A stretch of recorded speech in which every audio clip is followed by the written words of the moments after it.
প্রতিটা ম্যাচ, প্রতিটা মুহূর্ত জয়ের উল্লাস আর হারের নীরবতা। মাঠের খেলা, টেবিলের খেলা, আবেগ, অ্যাকশন আর বিশ্লেষণ। খেলা যেমন, খবর তেমন গরমাগরম। Welcome to Star play world cup edition. আপনাদের সাথে আছে আমি সারা মাহবুব। শুরুতেই শিরোনাম। টানা তৃতীয়বার বিশ্বকাপের সেমিতে ফ্রান্স কোয়ার্টারের ম্যাচে মরক্কোকে হারালো 2-0 গোলে। মেসির সঙ্গে গোল্ডেন বুটের দৌড় জমিয়ে তুললেন এমবাপে। বিশ্বকাপের দ্বিতীয় কোয়ার্টার ফাইনালে মুখোমুখি ইউরোপের দুই পাওয়ার হাউস স্পেন বেলজিয়াম। তারুণ্যে বাজি স্পেনের, অভিজ্ঞতা এগিয়ে রেড ডেভিলস। 2 দশক পর টানা 6 অ্যাওয়ে ওয়ানডে সিরিজ হারের লজ্জা টাইগারদের। ব্যর্থ ব্যাটিং লাইন আপ, মিরাজের অধিনায়কত্ব নিয়ে প্রশ্ন। কাতার বিশ্বকাপে আল বায়েতের লড়াইয়ের পুনঃমঞ্চায়নই যেন হলো 2026 বিশ্বকাপে। বৃহস্পতিবার বস্টনের জিলেট স্টেডিয়ামে সেমিফাইনালে ওঠা লড়াইয়ে মরক্কোকে 2-0 গোলে হারিয়েছে ফ্রান্স। প্রথমার্ধে পেনাল্টি মিস করলেও দ্বিতীয়ার্ধে কিলিয়ান এমবাপ্পের গোলেই প্রথম লিড পায় ফ্রান্স। ম্যাচের বাকি গল্প শোনাচ্ছেন ইয়াসির আরাফাত সবুজ। কিলিয়ান এমবাপ্পে গোল করতেই মরক্কোর সব ফুটবলার ঘিরে ধরলেন রেফারিকে। গোলের ঠিক আগ মুহূর্তেই ফ্রান্সের এক ফুটবলারের হাতে বল লেগেছিল। আশরাফ হাকিমি রেফারিকে সেটাই বোঝানোর চেষ্টা করছিলেন। মরক্কোর ফুটবলারদের মনে হয়তো প্রশ্ন জেগেছিল, মিশরের গোল বাতিল হলে ফ্রান্সের কেন নয়। তবে আর্জেন্টাইন রেফারি তেলো ফিগুয়েরোয়া শুনলেন না মরক্কোর ফুটবলারদের আবদার। এমবাপে গোল করে স্বস্তি এনে দিয়েছিলেন ফ্রান্সকে। তবে এমবাপে পড়েছেন অস্বস্তিতে। মরক্কোর ফুটবলারের ট্যাকল খেয়ে মাটিতে শুয়ে করেছেন চিৎকার। এরপর খেলা চলাকালীনই হঠাৎ বসে পড়েন মাঠে। বুঝে গেছেন আর সম্ভব নয়। বিশ্বকাপ জিততে হলে সামনে আরও 2 ম্যাচ। তবে এমবাপে বড় কোনো ইনজুরিতে পড়লে কপালে চিন্তার ভাঁজ পড়বে ফরাসি সমর্থকদের। গোল করার আগে এমবাপে যেন হাজির হয়েছিলেন লিওনেল মেসি হয়ে। প্রথমার্ধেই গোলের সুযোগ পেয়েছিলেন রিয়াল তারকা। ডি বক্সে তাকেই ফাউল করে মরক্কান ডিফেন্ডার। তবে স্পট কিক এমবাপে তুলে দেন ইয়াসিন বোনোর হাতে। পেনাল্টি মিস করলেও মেসির মতোই ঘুরে দাঁড়িয়েছিলেন এমবাপে। 60 মিনিটে ম্যাচের ডেডলক ভাঙেন তিনি, সেটাও দুর্দান্ত এক বাঁকানো শটে। এমবাপের গোলের উদযাপন ফুরিয়ে না যেতেই ব্যবধান বাড়ান উসমান দেমবেলে। 66 মিনিটে 2 গোল হজম করে এই ফ্রান্সের বিপক্ষে যে আর ঘুরে দাঁড়ানো সম্ভব নয় তা তখনই বুঝে গিয়েছিলেন ব্রাহিম দিয়াজ। এই 2 গোলের জয় নিয়েই শেষ 4 নিশ্চিত করে ফ্রান্স। 22 বিশ্বকাপের মতোই মরক্কো যাত্রা থামে ফরাসিদের কাছে হেরে। ফাইনালে ওঠার লড়াইয়ে ফ্রান্স পাবে স্পেন ও বেলজিয়ামের মধ্যকার জয়ী দলকে। ইয়াসির আরাফাত সবুজ, স্টার প্লে। কিলিয়ান এমবাপ্পে যেন রেকর্ড ভাঙতেই জন্মেছেন। মরক্কোর বিপক্ষে গোল ও অ্যাসিস্ট করে বিশ্বকাপে তার গোল সংখ্যা দাঁড়িয়েছে 20, যা তাকে ইতিহাসের দ্বিতীয় সর্বোচ্চ গোলদাতায় পরিণত করেছে। মাত্র 3টি বিশ্বকাপেই তিনি ছাড়িয়ে গেছেন বহু কিংবদন্তিকে। মেসির রেকর্ড থেকে এখন তিনি মাত্র 1 গোল দূরে, আর সামনে রয়েছে আরও বহু বছর ইতিহাস গড়ার সুযোগ। বিস্তারিত গোলাম মোর্শেদের রিপোর্টে। কিলিয়ান এমবাপ্পে যেন জন্মই নিয়েছেন রেকর্ড ভাঙতে। বিশ্বকাপের মঞ্চে সময় যত গড়াচ্ছে ততই ফুটবল ইতিহাসের একের পর এক অধ্যায় নিজের নামে লিখে নিচ্ছেন ফরাসি এই সুপারস্টার। 2026 বিশ্বকাপের কোয়ার্টার ফাইনালে মরক্কোর বিপক্ষে প্রথমে পেনাল্টি আদায় করেও বোনোর কাছে স্পট কিক মিস করেন। তবে সেটিই তার গল্পের শেষ নয়। 60তম মিনিটে দুর্দান্ত গোলে ফ্রান্সকে এগিয়ে দেন। আর ঠিক 6 মিনিট পর ওসমান দেমবেলের গোলে অ্যাসিস্ট করে 2-0 জয় নিশ্চিত করতে বড় ভূমিকা রাখেন। এই গোলেই বিশ্বকাপে এমবাপ্পের মোট গোল সংখ্যা দাঁড়িয়েছে 20, যা তাকে ইতিহাসের দ্বিতীয় সর্বোচ্চ গোলদাতায় পরিণত করেছে। শীর্ষে আছেন শুধু এক সময়ের সতীর্থ লিওনেল মেসি, বিশ্বকাপে যার গোল সংখ্যা 21টি।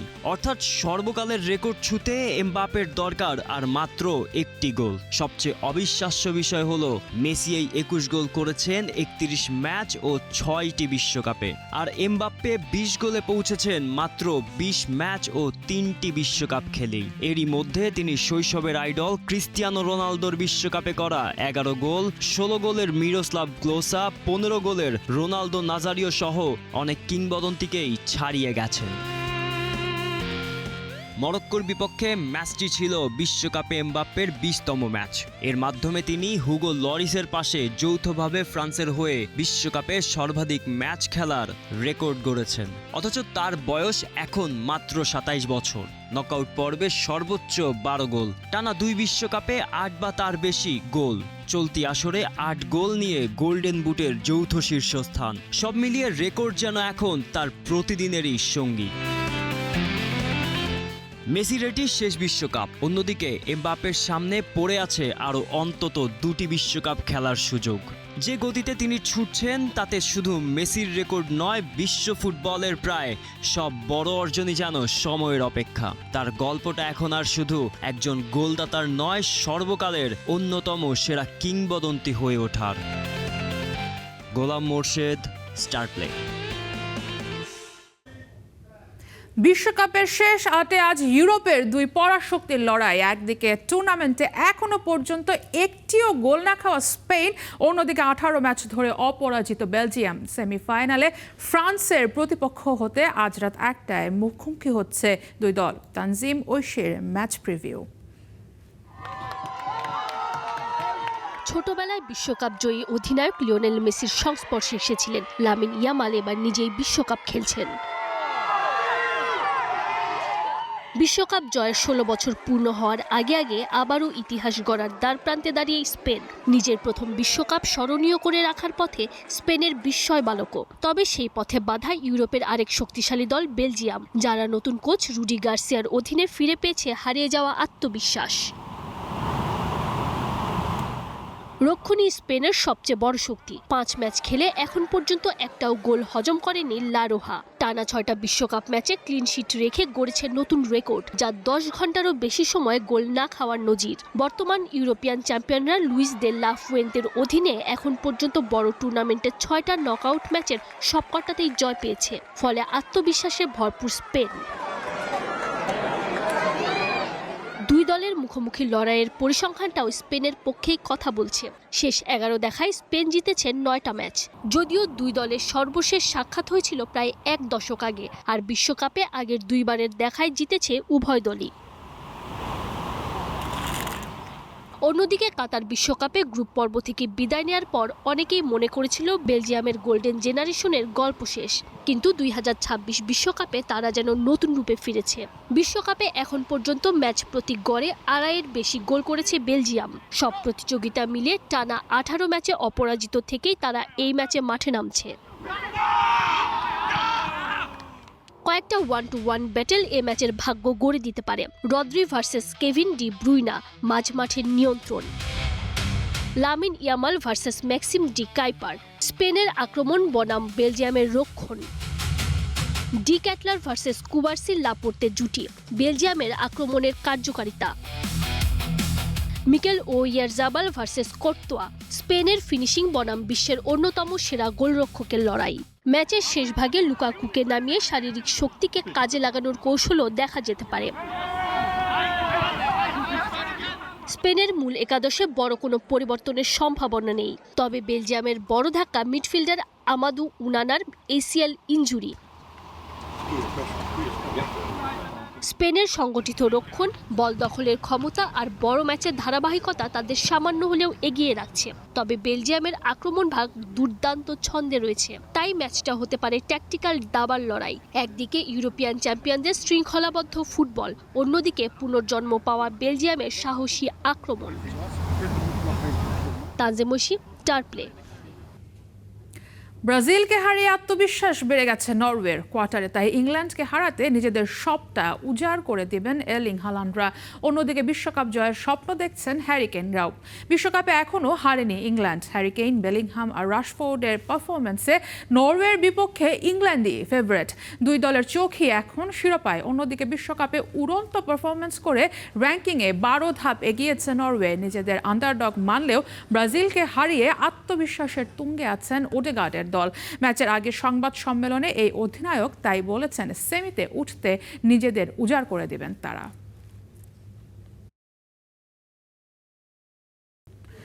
গাজা ইস্যুতে মেসিকে নিয়ে নানা অভিযোগ শোনা যায়, অথচ 2014 সালে যখন অনেক তারকা নীরব ছিলেন তখনই ইউনিসেফের শুভেচ্ছা দূত হিসেবে গাজার শিশুদের নিরাপত্তা ও শান্তির পক্ষে কথা বলেছিলেন তিনি। 2018 সালে ইসরায়েলের বিপক্ষে বিতর্কিত প্রীতি ম্যাচও শেষ পর্যন্ত বাতিল করেছিল আর্জেন্টিনা। বিস্তারিত গোলাম মোর্শেদের রিপোর্টে।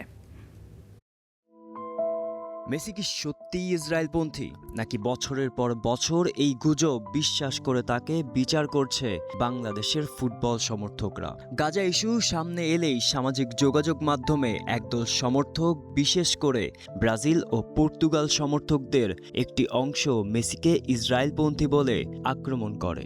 কিন্তু নথিভুক্ত ঘটনাগুলো কি আসলেই সেই কথা বলে?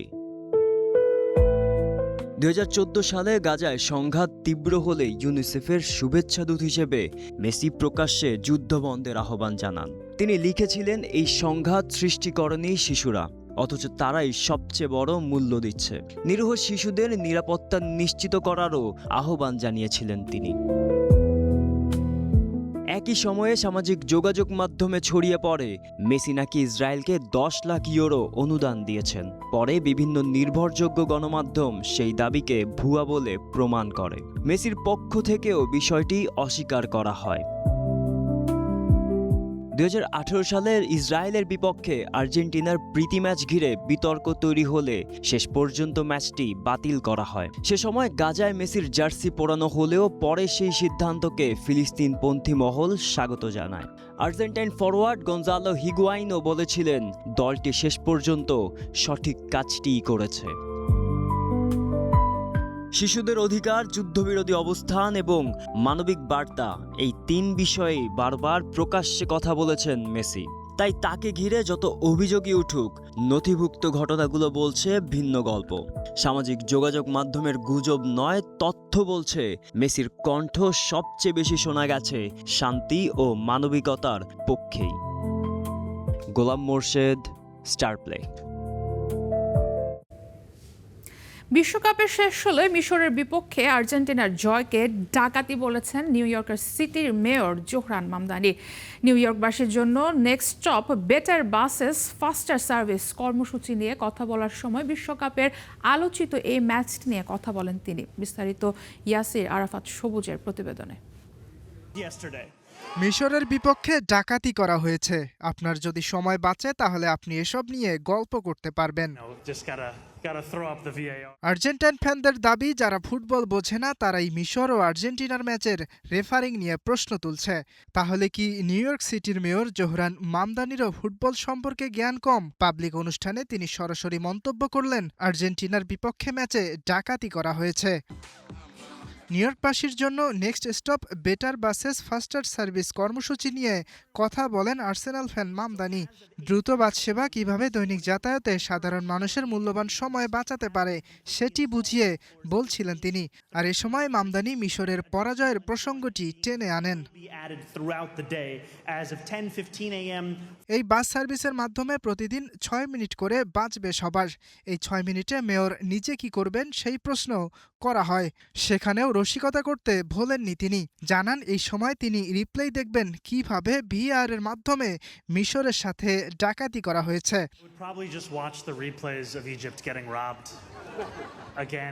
ইয়াসির আরাফাত সবুজ, স্টার প্লে। বাংলাদেশ জাতীয় দলের জার্সি গায়ে চাপানোর অপেক্ষায় অন্তত 2 ডজন বংশোদ্ভূত ফুটবলার, কিন্তু নভেম্বরে অনুষ্ঠেয় সাফ চ্যাম্পিয়নশিপের আগে তাদের পাওয়া নিয়ে আছে শঙ্কা। আর তা পেতে হলে বাফুফুকে নিতে হবে বাড়তি দায়িত্ব। ফরওয়ার্ডের সমস্যা লাঘবে পাইপলাইনে আছেন অন্তত 4 স্ট্রাইকার। এছাড়াও কোচের গ্রিন সিগন্যালের অপেক্ষায় সুলিভান ব্রাদার্স। কারা কারা আছেন তালিকায়, কাদের পাওয়া যাবে কবে, মাহবুব রিমনের এক্সপ্লেইনারে থাকছে বিস্তারিত।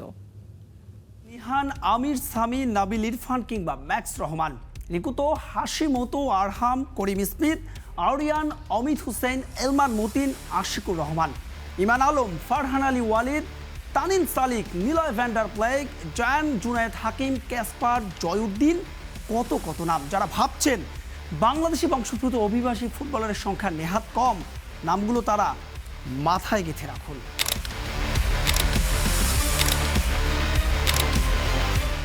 হিসেব বলছে ঘর ছাড়া মানুষই বর্তমানে শাসন করছে বিশ্ব ফুটবল। 87% অভিবাসী ফুটবলার নিয়ে 2018 বিশ্বকাপ জিতেছিল ফ্রান্স। 26-এর বিশ্বকাপে সে সংখ্যাটা শুনলে চক্ষু চড়ক গাছ হবে যে কারোই। এবারের বিশ্বকাপে শুধুমাত্র ফ্রান্সে জন্ম নেওয়া ফুটবলারের সংখ্যা 99, যারা খেলছেন ভিন্ন ভিন্ন দেশের হয়ে। নেদারল্যান্ডসের 67, জার্মানিতে 50 আর ইংল্যান্ডে জন্ম নেওয়া ফুটবলারের সংখ্যা 47 জন। এবারে বিশ্বকাপে 13টি ভিন্ন ভিন্ন দেশের হয়ে খেলছেন তারা। প্রশ্ন, তবে তারা পারলে বাংলাদেশ কেন নয়? জামাল ভুঁইয়া শুরু এরপর তারেক কাজী গেল বছর তা ভিন্ন মাত্রা দিয়েছেন হামজা, সমিত, ফাহমিদুল, কিউবা, জায়ান কিংবা কাজিম সাহরা। বয়সভিত্তিক দলে খেলে গেছেন সুলিভান ব্রাদার্স। কিন্তু প্রশ্ন, নেক্সট ইজ হোয়াট?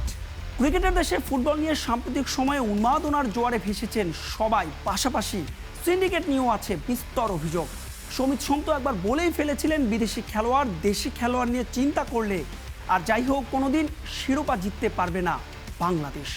সবকিছু ঠিক থাকলে চলতি বছর নভেম্বরে ঘরের মাঠে বসবে সাফ চ্যাম্পিয়নশিপ। কিন্তু প্রশ্ন, সাউথ এশিয়ার বিশ্বকাপ খ্যাত এই টুর্নামেন্টের আগে কি আসবেন কোনো বাংলাদেশি বংশোদ্ভূত ফুটবলার? খেলবেন তো জাতীয় দলে? হামজা, সমিত আশায় মধ্যমাঠের দুশ্চিন্তা কিছুটা লাঘব হয়েছে বইকি। তবে গোলটা করবেন কে? ফাহিম, মোরসালিনরা এভারেজ? দেখার বিষয় ভিনদেশি কারা আছেন এই পাইপলাইনে। বয়সভিত্তিক সাফে ডেবু হলেও রোনান সুলিভানের অপেক্ষায় জাতীয় দল। তবে রোনান আগে জানিয়ে দিয়েছেন বয়সভিত্তিক পর্যায়ে আর না। তালিকায় সবার উপরে ইতালিতে বেড়ে ওঠা আমিন তানজিল। আলোচনায় আছেন ইসান মালিক আর অ্যাডাম আব্বাসও। সেন্টার ব্যাক জিদান ইউসুফকেও দ্রুতই দেখা যেতে পারে জাতীয় দলের জার্সিতে। তবে তার আগে এশিয়ান গেমসে ডেবু হয়ে যেতে পারে তাদের। এর বাইরেও হঠাৎ করে আলোচনায় এসেছেন সুকি ইতোফুসা। তবে অধিকাংশ বাংলাদেশি বংশোদ্ভূত ফুটবলারের ক্ষেত্রে এদেশের পাসপোর্ট পাওয়া বড় একটা চ্যালেঞ্জ। সেক্ষেত্রে বাফুফের সদিচ্ছাই সবচাইতে বেশি জরুরি। প্রশ্ন, কতটুকু আছে সেটা? গোটা ফুটবল বিশ্ব যখন প্রবাসী ফুটবলারদের দলে ভিড়িয়ে পাচ্ছে একটার পর একটা সফলতা, সেখানে বাংলাদেশ যেন চলছে কিছুটা ঢিমে তালে। এরই মধ্যে বংশোদ্ভূত ফুটবলারদের নিয়ে বিপ্লবের অপেক্ষায় সাউথ এশিয়ার আরেক দেশ শ্রীলঙ্কা। তাই তো সাফে শুধু ভারতই নয়, বাংলাদেশকে চ্যালেঞ্জ জানাবে লঙ্কাও। বাস্তবতা বলছে শিরোপা পুনরুদ্ধার তাই কঠিন থেকে কঠিনতর। সেই অশনি সংকেত শুনতে কি পান বাফুফে কর্তারা? পেলে ভবিষ্যতের করণীয় কি ঠিক করেছেন? বাস্তবতা বলছে আপাতত বংশোদ্ভূত ফুটবলাররাই হতে পারেন সমাধান। তাই করণীয় করা চাই দ্রুতই। মাহবুব রিমন, স্টার প্লে। বিশ্বকাপে খেলতে হলে কোটি কোটি মানুষের দেশ হতে হয়, এমন ধারণা ভেঙে দিয়েছে কাবু ভার্দে। মাত্র 6 লাখ মানুষের ছোট্ট দ্বীপরাষ্ট্র, সীমিত অর্থ, অপর্যাপ্ত সুযোগ। তবুও প্রথমবার বিশ্বকাপ খেলতে এসেই সবাইকে চমকে দিয়েছে দলটা। আফ্রিকান এই দেশটা যদি তৃণমূলের পরিকল্পনায় বিশ্বকাপের মঞ্চে পৌঁছাতে পারে, তাহলে ফুটবল প্রেমী বাংলাদেশ কেন এশিয়ার গণ্ডি পেরোতে পারছে না? উত্তর খোঁজার চেষ্টা করেছেন তানজিম ঐশী। কাবু ভার্দের রাজধানী প্রেইয়া। এখানেই ফুটবল ফেডারেশনের একাডেমিতে প্রতিদিন ঘাম ঝরায় অসংখ্য কিশোর। এখানেই ভবিষ্যতের তারকাদের তৈরি করছেন কোচ সিলভিয়েরা নেদিও। তার কাছে ফুটবল শুধু খেলা নয়, বরং সমাজ বদলের শক্তিশালী হাতিয়ার। আফ্রিকার আটলান্টিক মহাসাগরের বুকে ছোট্ট দ্বীপদেশ কাবু ভার্দে। জনসংখ্যা মাত্র 6 লাখেরও কম। অথচ সেই দেশই খেলেছে বিশ্বকাপের নকআউট পর্বে। এখানে সাফল্য রাতারাতি আসেনি। এর পেছনে রয়েছে বছরের পর বছর ধরে গড়ে ওঠা এক সুপরিকল্পিত ফুটবল বিপ্লব। অথচ বাংলাদেশের দিকে একবার তাকান। কাবু ভার্দের চেয়ে কয়েক গুণ বড়, কয়েক কোটি বেশি জনসংখ্যা নিয়েও এশিয়ার গণ্ডি কখনোই পেরুতে পারেনি দেশের ফুটবল। হামজা, সমিতদের অন্তর্ভুক্তিতে দলের মান বেড়েছে, তবে সাফল্য এখনও অধরা। অথচ কাবু ভার্দের মতো একটা দেশ পারলে কেন পারছে না বাংলাদেশ? এদেশের সবই যেন জাতীয় দল কেন্দ্রিক। তৃণমূল ফুটবলে এটা নাই ওটার অভাব। অথচ এখানেই বাজিমাত করেছে কাবু ভার্দে। বোলা পা ফ্রেন্তে প্রকল্প থেকেই উঠে এসেছে জাতীয় দলের একাধিক ফুটবলার। উন্নত মাঠ, নিয়মিত প্রশিক্ষণ আর দীর্ঘমেয়াদী পরিকল্পনা সব মিলিয়ে বদলে গেছে কাবু ভার্দের ফুটবলের চেহারা। এখান থেকেই আমাদের অনেক সেরা খেলোয়াড় তৈরি হয়েছে। তারা এখন ইউরোপে খেলছে। আমরা চাই এমন একটি স্থায়ী প্রশিক্ষণ কেন্দ্র যেখানে দেশের সব শিশু সমান সুযোগ পাবে। এই পরিবর্তনের পেছনে রয়েছে ফুটবল ফেডারেশনের ধারাবাহিক বিনিয়োগ। সভাপতি মারিও সেমেদো বলছেন, আজকের জাতীয় দলের সাফল্য আসলে বহু বছরের পরিকল্পনার ফল। Sim, nós fizemos investimentos, por exemplo. জাতীয় দলের 4 জন খেলোয়াড় আমাদের তৃণমূল কর্মসূচি থেকে উঠে এসেছে। এটাই প্রমাণ করে খেলোয়াড় তৈরিতে বিনিয়োগই সবচাইতে বড় শক্তি। Da Federação, através das তবে স্বপ্ন পূরণের পথে বড় বাধা এখনো অর্থ। সীমিত বাজেট নিয়েই এগিয়ে চলেছে কাবো ভার্দে। তারপরও থেমে নেই তাদের অগ্রযাত্রা। escola bola para frente. আমাদের সবচেয়ে বড় চ্যালেঞ্জ অর্থায়ন। উন্নয়নের প্রায় সব সিদ্ধান্তই অর্থের উপর নির্ভর করে। Vai na formação. আর এখানেই ঘুরে ফিরে তুলনা আসতেই পারে বাংলাদেশ ফুটবল ফেডারেশনের সাথে। সীমিত বাজেট নিয়েও বছরের পর বছর ধরে কাবো ভার্দে যেভাবে ধৈর্য নিয়ে এগুচ্ছে, বাংলাদেশ কেন সেখানে পারছে না? অজুহাত দেয়ার থাকলে দেয়াই যায়, কিন্তু কমতি নিয়েও কিভাবে এগিয়ে চলতে হয় আফ্রিকান দেশটা যেন সেটাই চোখে আঙুল দিয়ে দেখিয়ে দিচ্ছে। ফিফা ফরওয়ার্ড কর্মসূচির আওতায় 17টা উন্নয়ন প্রকল্পে 57 লাখ মার্কিন ডলারের বেশি সহায়তা পেয়েছে কাবো ভার্দে। তৈরি হয়েছে কারিগরি কেন্দ্র, নতুন মাঠ, সংস্কার হয়েছে স্টেডিয়াম, আর সেই বিনিয়োগের প্রতিফলন এখন বিশ্বমঞ্চে। ফিফার সহায়তা পায় বাংলাদেশও, কিন্তু সেই অর্থ সঠিকভাবে সঠিক কাজে বাংলাদেশ লাগাতে পারছে কিনা সেটাও নজরে রাখার সময় এসেছে। আর তা না হলে বাংলাদেশ কেবল কাবো ভার্দের মতো দেশগুলোর রূপকথা তৈরির গল্পই শুনবে, নিজেদের গল্প আর কখনোই তৈরি করতে পারবে না। Tanzim Osim, Star Play. আরও এক লজ্জার সাক্ষী হলো দেশের ক্রিকেট। টেস্টের পর জিম্বাবুয়ের বিপক্ষে হারল ওয়ানডে সিরিজও। ফলে 2006 সালের পর আবারও টানা 6 অ্যাওয়ে সিরিজ হারল বাংলাদেশ। বিশ্বকাপ ফুটবলের ডামাডোলে টাইগারদের এই ব্যর্থতা কিছুটা আড়ালে পড়লেও 2027 ওয়ানডে বিশ্বকাপ নিয়ে বাড়ল অনিশ্চয়তা। সঙ্গে ভিন দেশে নিজের প্রথম অ্যাসাইনমেন্টেই ব্যর্থ মেহেদী হাসান মিরাজ, ব্যর্থ টাইগার ব্যাটিং লাইন আপও। স্কটল্যান্ডের এডিনবার্গ থেকে অন্তত তামিম ইকবালের বোর্ডের জন্য এসেছে সুখবর। কার্যনির্বাহী পর্ষদের সভা থেকে তাকে যে আনুষ্ঠানিকভাবে স্বীকৃতি দিয়েছে আইসিসি। তবে সঙ্গে জুটেছে একটা অস্বস্তিও। টেস্টের পর তার দল যে হেরেছে জিম্বাবুয়ের বিপক্ষে সিরিজও। অবশ্য বলতে পারেন দুঃসময়ের বন্ধু জিম্বাবুয়ের বিপক্ষে হার নিয়ে এত শোরগোল কই। এজন্য চাইলে মেহেদী হাসান মিরাজরা একটা ধন্যবাদ দিতেই পারেন ফুটবল বিশ্বকাপকে, যার ডামাডোলে অন্তত নেটিজেনদের ট্রল আর সমালোচনা থেকে কিছুটা নিস্তার তো পাওয়া গেল। অবশ্য তাতে মোটেও কমবে না টাইগারদের এমন অদ্ভুত কীর্তি। ট্রু আর বাউন্সিং উইকেটে ক্রিকেট খেলাটা শিখে গেছে বাংলাদেশ। ঘরের মাঠে টানা 4 ওয়ানডে সিরিজ জয় অন্তত সেই বিশ্বাস করেছিলেন সবাই। তবে মূল চ্যালেঞ্জটা যে ভিন দেশে সেটাও জানা ছিল সবারই। আর যেখানে জিম্বাবুয়ে শিক্ষা এলো লজ্জা হয়ে।